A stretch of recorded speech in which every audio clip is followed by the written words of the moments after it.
Warning, don't let inattention crash your marriage. If you ever have your spouse say something to you like, "You're not paying attention to me," then stick around and I'll give you a great solution to that problem. There's something about Nancy that frustrates me. And that same thing frustrates Nancy about me. What is it? It's inattention. So here's an example. During the day, I either learn something or hear something that really has an impact on me. It may be an idea for a new book or a breakthrough in something I'm stuck on. I can't wait to get home and share it with Nancy. I walk into our home, I put my backpack down in my home office, and then come and sit in the chair by Nancy so we can talk. I begin sharing what I want to share and realize she is gone. Not physically, but her mind is definitely not focused on me and what I'm saying. And I say, "You're not listening," and she says, "Yes, I am," and looks up. I start again, but in less than a minute, she's gone again. Inattention. Another evening, as I sit down beside her, I've got a million or so things on my mind, and she begins to tell me about one of her students that she's tutored in grade school. That now's an adult, and Nancy just found out that the girl is in big trouble. I had something I waited to share with her, so instead of connecting with her and her story, I was just waiting for her to stop talking so I could share what I wanted to say. And she soon figured out that I was gone and she was frustrated that I had not made something important to me that was important to her. Inattention.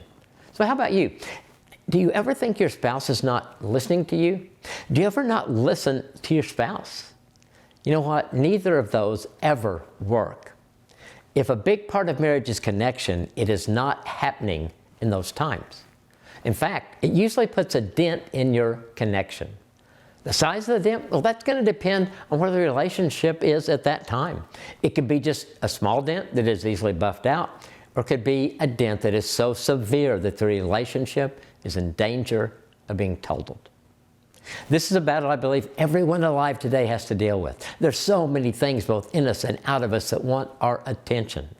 Inattention is an epidemic, and if we're not careful, it will be devastating to our marriages. So what do? Acknowledge the problem together. We need to work on being more attentive to what the other person is saying. Identify the things that take your focus and attention away from each other. TV, mobile devices, yes, even kids. With kids, it's timing. When they're playing or in bed, that's the time to talk. Decide what you can eliminate. You can turn off the TV. You can put down your mobile devices. You can't eliminate your kids. You got to work around that. For now, rate the things you're saying to each other as a 10 if they're really important to you. It's a signal then to your spouse that their attention is needed. In the example when Nancy was telling me about this girl, if she said it was a 10, then that is a signal for me to pay attention. Change. Change from a pattern of inattention to one of focused attention. When I call attention an epidemic, I really see it that way. And I believe that as couples, if we don't take charge of the distractions, they're going to win.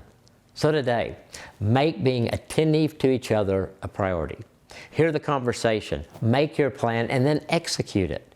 If it's technology that's your major thing that pulls you away from your spouse, then I invite you to take our free 7-day couples tech detox. The 7-day detox gives you vision for practicing better tech habits and tech-free dates every time, so you really have a plan for connecting when you abstain from tech for a week. I challenge you and your spouse to take the 7-day couples tech detox. Your marriage will be better for it.